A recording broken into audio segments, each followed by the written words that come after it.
आपल्या परिसरातील प्रत्येक खाद्यप्रेमींचे आवडते ठिकाण म्हणजे गडकरी फॅमिली रेस्टॉरंट। इथे मिळते स्वादिष्ट व्हेज आणि नॉन व्हेज जेवण, ज्याची चव एकदा घेतली की परत परत येण्याची इच्छा तर होणारच।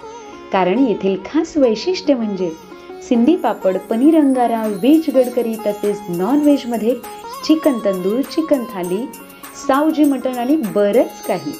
आणि आता आपल्या लहान मित्रांसाठी सुरू होत आहे पिझ्झा आणि बर्गर सुद्धा। शहरातील धमाल आपल्या गावात सुद्धा।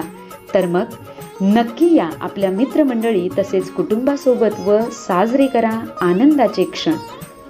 Gadkari family restaurant, Talegaon, Nandur, Shingote road, यायला विसरू नका। अध्यक्ष महोदय, या लक्षवेधीच्या निमित्ताने आज आपल्या माध्यमातून सरकारला प्रश्न आहे। पावसाळ्यामध्ये असं निसर्गाच्या सानिध्यात असलेल्या ठिकाणी पर्यटक मोठ्या संख्येने गोळा होत असतात।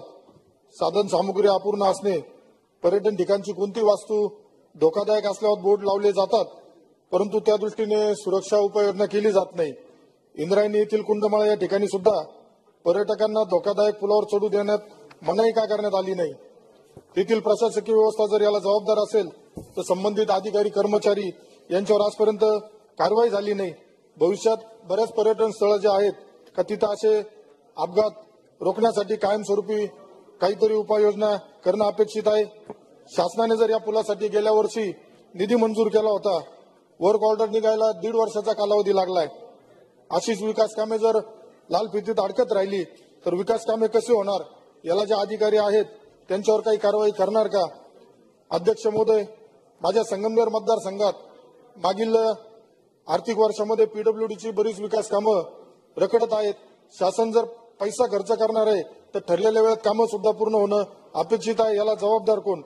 संगमनेर तालुक्यातील बांधकाम विभागाच्या सुरू असलेल्या विकास कामांना वेळेत पूर्ण न करणाऱ्या अधिकारी व ठेकेदारांवर कारवाई करणार का?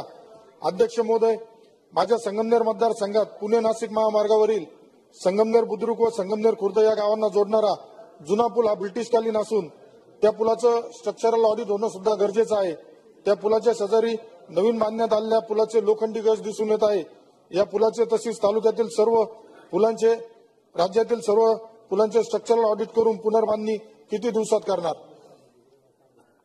अध्यक्ष महोदय, मी आता स्ट्रक्चरल ऑडिटच्या बद्दल आणि पुलाची, राज्यातल्या पुलाची माहिती दिली आहे। त्याचबरोबर संगमनेरचा पण जो काही ब्रिटिशकालीन पूल आहे तो पण याच्यामध्ये जे आपण 16,000 पूल जे आहेत याच्यामध्ये त्याचं पण आहे आणि त्याचं पण स्ट्रक्चरल ऑडिट करून जे काही दुरुस्ती किंवा नवीन, समजा स्ट्रक्चरल ऑडिट करून अध्यक्ष महोदय दुरुस्त होत नसला आणि तो वाहतुकीला योग्य नसला तर त्या ठिकाणी नवीन पूल बांधण्याचा पण निर्णय आणि प्रक्रिया ही विभागाकडून केली जाईल। त्याचबरोबर ज्याचा उल्लेख आता आमदार साहेबांनी केला की या इंद्रायणी नदीच्या पुलावर 8 कोटी रुपयाचं एक काम आपल्याकडे मंजूर होतं आणि त्याचं जे काही वर्क ऑर्डर आहे हे देण्यासाठी दिरंगाई झाली।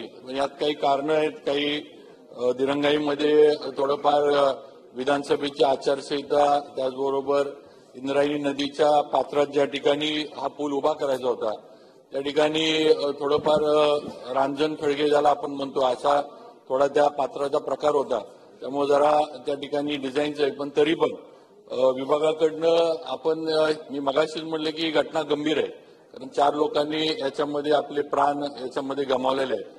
काही अनेक लोक याच्यामध्ये म्हणजे अपघातामध्ये जखमी पण झाली।